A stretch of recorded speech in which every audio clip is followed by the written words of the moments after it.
The House Local Government and Municipal Finance Committee will come to order. Madam Clerk, would you please call the roll? Chair Fitzgerald. Here. Representatives Burns. Here. Shannon.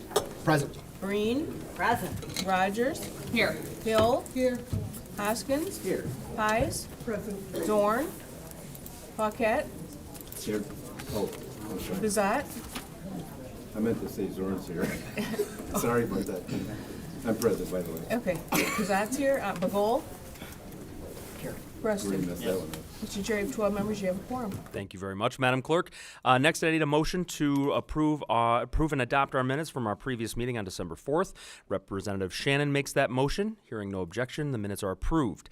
First, we will be taking up votes on various bills. I just want to point out first and foremost that we have H Bill 4693 up. We did hear testimony on this last week, allowing non-elected, non-compensated public bodies to meet remotely. We do have an H3 to adopt, which includes the definition of compensation, really to include that a per diem or a reasonable reimbursement, as it would not be considered compensation for this law, to be included in this new substitute. So with that, we need a motion to adopt the H3 substitute. Representative Breen makes that motion. Madam Clerk, would you please call the roll? Chair Fitzgerald. Yes. Representatives Burns. Yes. Shannon. Say yes. Yes. Breen. Aye. Rogers. Yes. Hill. Yes. Hoskins. Yes. Pies. Yes. Zorn. Yes. Paquette. Bizat. Yes. Bagol. Yes. Preston. Yes. Mr. Chair, you have 12 yeas, 0 nays, 0 passes. The substitute is adopted. Thank you very much. Next, Representative Burns makes the motion to report House Bill 4693 with recommendation as substitute H3. Madam Clerk, will you please call the roll to report HB 4693 as H3? Chair Fitzgerald. Yes. Representatives Burns. Yes. Shannon. Yes. Breen. Aye. Rogers. Yes. Hill. Yes. Hoskins. Yes. Pies. Yes. Zorn. Pass. Paquette. Bizat. Pass. Bagol. Pass. Preston. Pass. Mr. Chair, you have 8 yeas, 0 nays, 4 passes. House Bill 4693 is reported with recommendation as substitute H3. Okay, I do have some cards to read in. Not wishing to speak in support of 4693, Paige Foltz from Laura. Not wishing to speak in support of the bill, Alan Bolter from CMH Association of Michigan. Not wishing to speak in support, Dylan Geschel from the Superior Land Library Co-op. Not wishing to speak in support of the bill, Mary Pollock from Michigan State Employee Retirees. Not wishing to speak in support of the bill, Lisa Waskin, Superior District Library. Not wishing to speak in opposition to the bill, Catherine Boussard as herself. Not wishing to speak in opposition to the bill, Bill Whitbeck as himself. Not wishing to speak in opposition to the bill, Professor William Wagner as himself. And that concludes the cards on 4693. Thank you very much. Next, we have a package of bills that was heard testimony on last week. Those are House Bills 6015, 6017, modifying the care, treatment, and definition of animals in a shelter. First, we have an H1 substitute for House Bill 6015. We have Rep. Cerniglu here to just explain any changes, and we appreciate your brief explanation of those changes. Thank you, Chair Fitzgerald, and members of the committee.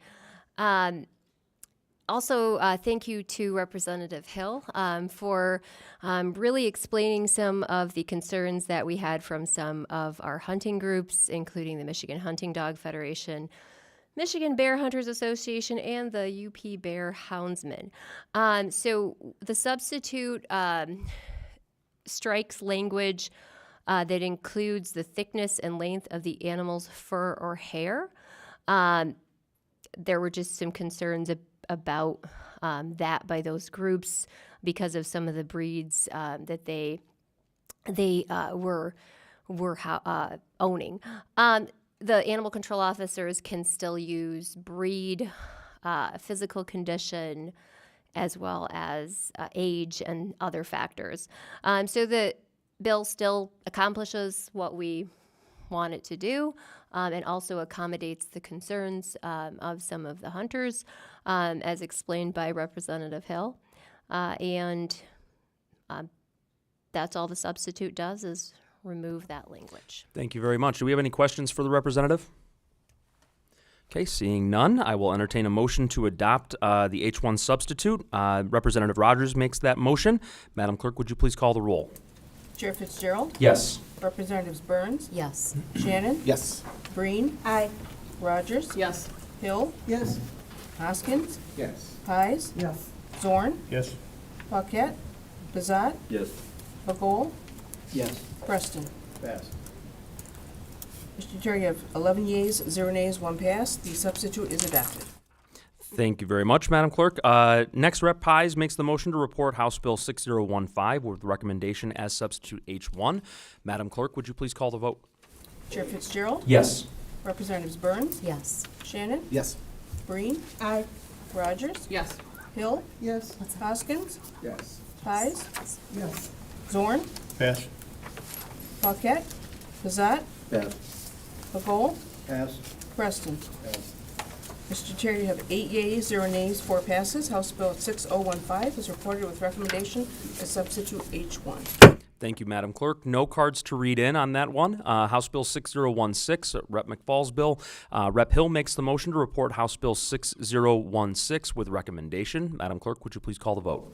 Chair Fitzgerald. Yes. Representatives Burns, Yes. Shannon, Yes. Breen, Aye. Rogers, Yes. Hill, Yes. Hoskins, Yes. Pies, Yes. Zorn, Pass. Paquette, Bizat, Pass. Bagol, Pass. Preston. Pass. Mr. Chair, you have 8 yeas, 0 nays, 4 passes. House Bill 6016 is reported with recommendation. Thank you. No cards to read in. I have House Bill 6017, Rep. Menser's bill, as part of this package. We do need a motion to report House Bill 6017 with recommendation. That motion is made by Representative Breen. Madam Clerk, would you please call the vote? Chair Fitzgerald. Yes. Representative Burns, Yes. Shannon, Yes. Breen, Aye. Rogers, Yes. Hill, Yes. Hoskins, Yes. Pies, Yes. Zorn, Pass. Paquette, Bizat, Pass. Bagol, Pass. Preston. Pass. Mr. Chair, you have 8 yeas, 0 nays, 4 passes. House Bill 6017 is reported with recommendation. Thank you very much. Next, we have Senate Bill 480, which we heard testimony on last week. We do have an H2 substitute to adopt. Representative Shannon makes the motion to adopt the H2 substitute, which addresses some concerns of the Michigan Townships Association and the Michigan Municipal League. I know that there are still ongoing conversations, but specific to this substitute, it was to include stakeholder input. I'm going to take again, Representative Shannon makes the motion to adopt the H2 substitute. Madam Clerk, would you please call the vote? Chair Fitzgerald. Yes. Representatives Burns, Yes. Shannon, Yes. Breen, Aye. Rogers, Yes. Hill, Yes. Hoskins, Yes. Pies, Yes. Zorn, Pass. Paquette, Bizat, Pass. Bagol, Pass. Preston. Pass. Mr. Chair, you have 8 yeas, 0 nays, 4 passes. The substitute is adopted.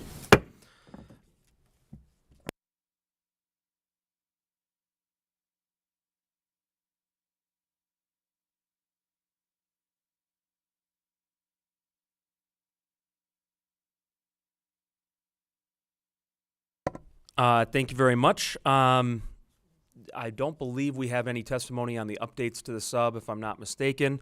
I do have a few cards to read in. Not wishing to speak in opposition to the bill, Andrea Brown, Michigan Association of Planning. Not wishing to speak in opposition to the bill, Dina Bosworth, Michigan Association of County Drain Commissioners. Not wishing to speak opposed to the bill as written, Michelle Batora, Michigan Society of Professional Surveyors. Not wishing to speak in opposition to the bill, Brett Hollinsworth with the Professional Engineer and Surveyors Association. And not wishing to speak neutral on the bill, Michigan Municipal League, Jen Rink-to-Rink.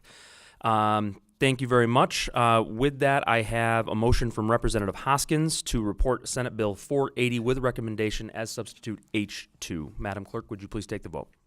Chair Fitzgerald. Yes. Representatives Burns, Yes. Shannon, Yes. Breen, Aye. Rogers, Yes. Hill, Yes. Hoskins, Yes. Pies, Yes. Zorn, Pass.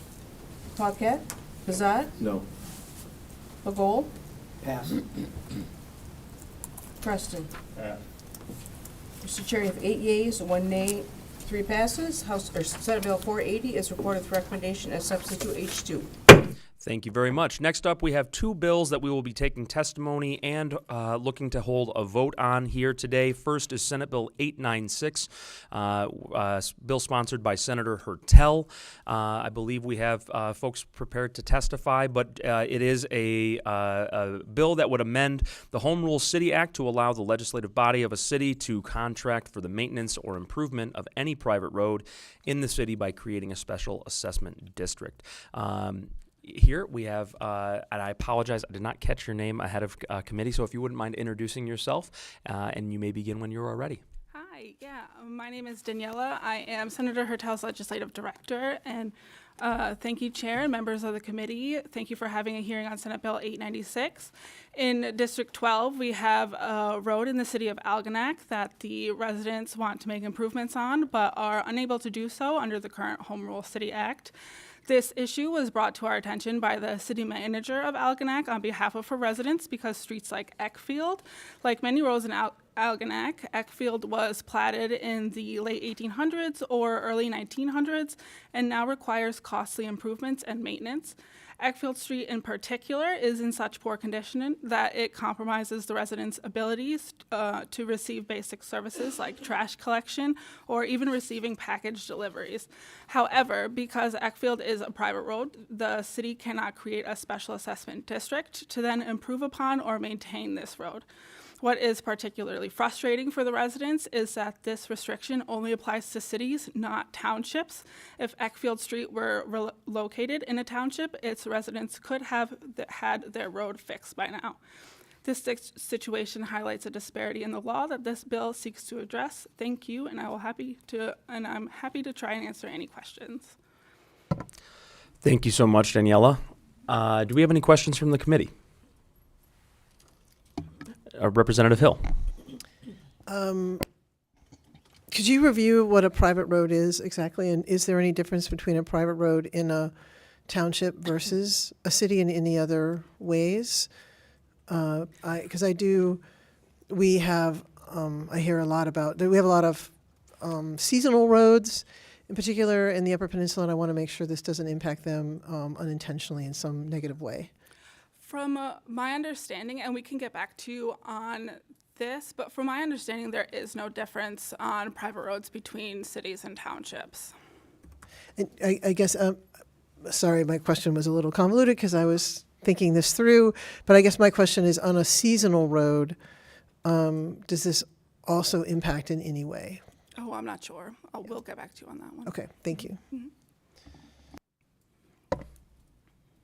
Okay, seeing no further questions from the committee, I would entertain a motion to report Senate Bill. Daniela, thank you so much, first and foremost, for your testimony.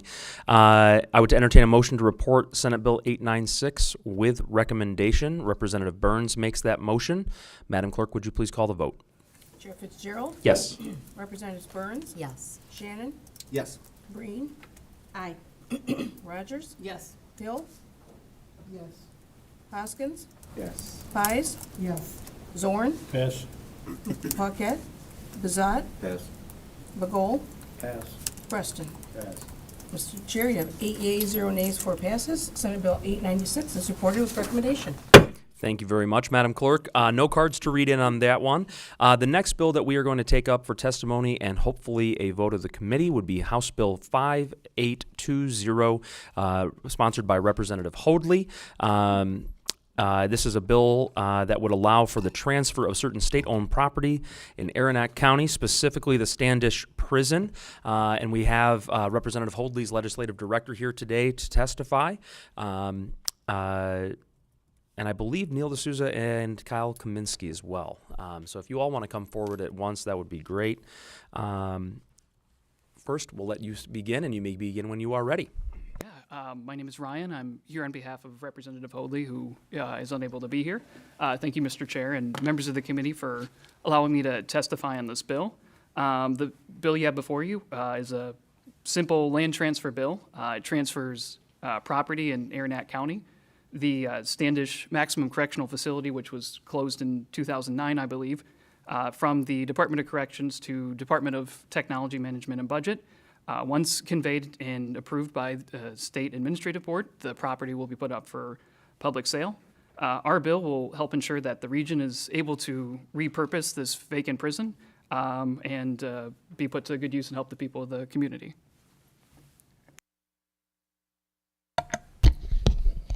Good morning, members of the committee. Kyle Kaminsky, I'm the legislative liaison for the Michigan Department of Corrections. Ryan has done a great job covering the bill, but just for a little additional history from the MDOC's perspective, the prison was opened in 1990. It served us very well until 2009 when the declining prison population made its continued operation unnecessary. It has sat since 2009. We've maintained it, but we have not made improvements to it. For several years, we kind of held it as our prison that if we needed to add capacity, it would probably be the place we would go back to. But the reality is, since that time, we've closed some additional sites that are a little more modern. So when Rep. Hoadley approached us this year to ask about the future use of it, we thought the time was right to declare it surplus and start it through this process so that it could have a more beneficial use to the local community. So we are supportive of the conveyance. Ditto what both of them said. Sorry, I should have said, I'm Neil. I'm the legislative liaison at DTMB. This is a pretty routine real estate process, but the state needs legislative authority in order to sell or purchase properties. I'll answer any questions if you've got process questions. Thank you very much. I do have a question from Representative Rogers. Thank you. So last term when I was on appropriations, we had several questions about these kinds of things. So I have a couple of questions, bear with me. What is the estimated market value of the parcels proposed to be sold? Have there been other informal offers to purchase? And then was there any kind of restricted deed covenant originally on the property? I can take those in order. I'll go backwards, actually. No restriction originally. We've had no offers. We don't take offers proactively until it's listed for sale. We don't have an appraisal just yet. It's built into the process that once a successful bid is sort of submitted by an outside party, we negotiate with that party, we do an appraisal, and we agree on a price. Thank you. Any other questions from the committee? Seeing none, I thank you all for your testimony on House Bill 5820. At this time, I would entertain a motion to report House Bill 5820 with recommendation. Representative Preston makes that motion. Madam Clerk, would you please call the vote? Chair Fitzgerald. Yes. Representatives Burns, Yes. Shannon, Yes. Breen, Aye. Rogers, Yes. Hill, Yes. Hoskins, Yes. Pies, Yes. Zorn, Yes. Paquette, Bezat, Yes. Bagol, Yes. Preston. Yes. Mr. Chair, you have 12 yeas, 0 nays, 0 passes. House Bill 5820 is reported with recommendation. Thank you very much. I do not have any additional cards to read in. Before we excuse absent members, I just want to take a moment as chair of this committee for the past 2 years to thank all members, stakeholders, and those who attended committee hearings over the last 2 years for your time, interest, and attention to these matters of local government and municipal finance. It's been an honor to lead this committee and to serve alongside you. I think that we have made significant strides and a difference in the communities in which we serve and those that we do not. But as a state of Michigan, I think that we have really advanced the priorities of local government through this committee, and I really appreciate all of you, again, for your diligent work and service on this committee. So thank you. With that, I need a motion to excuse absent members. Minority Vice Chair Zorn makes that motion. Hearing no objection, absent members are excused. And with no further business before the committee stands adjourned.